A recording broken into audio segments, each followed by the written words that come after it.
আপনি যদি জীবনে সফল হতে চান, প্রথমত আপনাকে অনেক কষ্ট করতে হবে।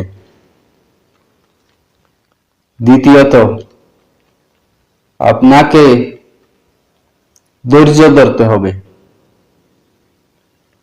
তৃতীয়ত আপনাকে পরিস্থিতি মেনে নিতে হবে। সব সময় পরিস্থিতি মেনে নিতে হবে। আর ছোট বড়, আপনার ছোট হোক বা বড় হোক, সবাইকে সম্মান করতে হবে।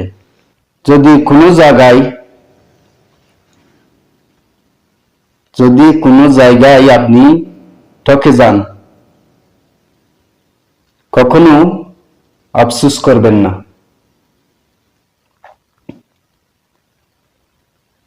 ঠকে গেছেন তো ঠকে গেছেন, সেটা আবার 1000 গুণ হয়ে ফিরে আসবে। ধৈর্য ধরবেন সব সময়, কখনো হতাশ হবেন না। পরিস্থিতি যাই হোক, কখনো হতাশ হবেন না, আফসোস করবেন না কোনো কিছু নিয়ে। জীবনে চলতে থাকবেন, দৌড়ান। আপনাকে আটকানোর ক্ষমতা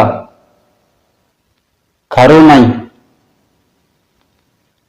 আপনাকে আটকানোর ক্ষমতা কারো নেই, যদি আপনি ঠিক পথে চলেন। যদি ঠিক পথে চলেন, আপনাকে আটকানোর ক্ষমতা কারো নেই। কিন্তু আপনি যে পথে চলবেন, যাবেন, সেই রাস্তা কি ঠিক আছে, সেটা আগে ভেবে নেবেন। আগেই ভাবতে হবে, আমি কোথায় যাব, কি করব।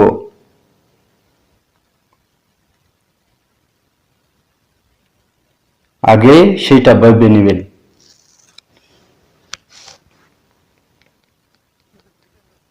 মাথায় রাখবেন সব সময়, কাজটা কি ঠিক না বেঠিক আমার জন্য, সেটা আগে ভাবতে হবে। যদি ভুল রাস্তায় যান, তাহলে তো সফল হতে পারবেন না। সঠিক রাস্তায় যেতে হবে। কিন্তু ভুল আর সঠিক আপনি বুঝতে পারবেন না। কখন বুঝতে পারবেন?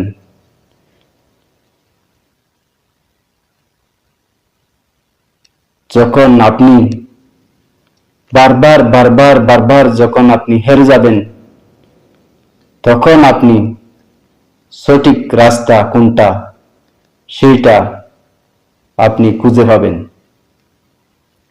আমার জন্য সঠিক কোনটা, ভুল কোনটা, সেইখানে আপনি ঠকতে তারপর ব্যর্থ হতে তারপর একদিন ঠিক রাস্তায় গিয়ে পৌঁছাবেন। কখনো হতাশ হবেন না, শুধু কাজ করে যান। দেখবেন আপনার সফলতা কেউ আটকাতে পারবে না। আপনার সফলতা কেউ আটকাতে পারবেন না।